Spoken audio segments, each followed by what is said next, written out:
Okay, so this is going to be the 4 p.m. Central Standard Time update on Tuesday, September 30th for the global.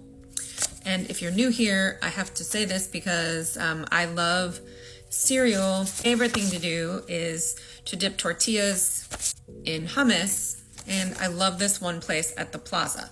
Okay, with that out of the way, they are, and I'll use these as examples, all right? And if you've seen some of my other videos, I apologize if this first part is repetitive, but we have new eyes on it, thank God. By the way, please go here, right here. I don't want to say it because of, right? But go right here and you can see their nautical position. You can track them on their way as they approach the plaza. You can also click the live stream feed and you can watch them. They have said, your eyes are our protection, so please go watch them, okay? Say that this is the shoreline of the plaza. This is the orange line, all right? And that is what the people on board the humanitarian aid boats, the tortilla, are saying. This is orange because this means increased level of risk, right? Like in the past, the previous flotillas, this is where they were intercepted by Syrian Defense Forces. So while we're waiting and kind of watching this, everybody's sitting on pins and needles, let's go over what happened in the last 3 attempts. May 31st, 2010, you have the Mavi Marmara. Syrian commandos boarded those vessels and 9 Turkish humanitarian aid workers were unalived immediately. 1 passed away later from their wounds. 50 were injured. So obviously this would be the most fatal incident.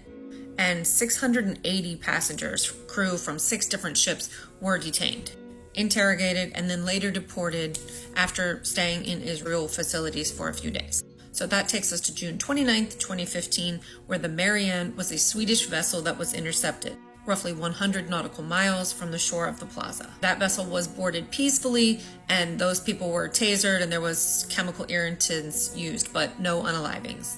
18 crew and passengers were detained in Ashdod, held for 4 to 6 days, and then deported. Then that takes us to earlier this summer, June 9th, 2025, the Madeleine, where a UK-flagged aid boat was seized 100 nautical miles from the shore of the plaza.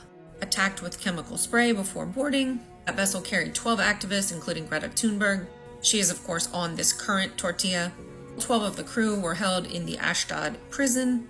10 were deported after 72 hours, and 2 were held longer in solitary and then released. So that brings us to today.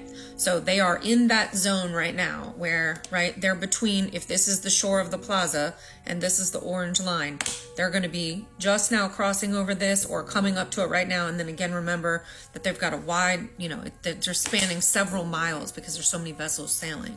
This is when we want to be all eyes on this. Please share it with anybody that you know. And I did want to mention another quote that one of the people on board said.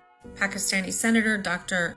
Afnan Khan said, "Even if Syria will kill us all, more are coming and more are on the way." To help you understand the severity of the situation, please turn it on, leave it running, keep your eyes on it, share it with your friends. Obviously, the whole point is to make sure that that aid gets to the plaza. That's the whole reason everyone's keeping their eyes on the tortilla. I feel so silly having to say that. Gosh, I miss free speech.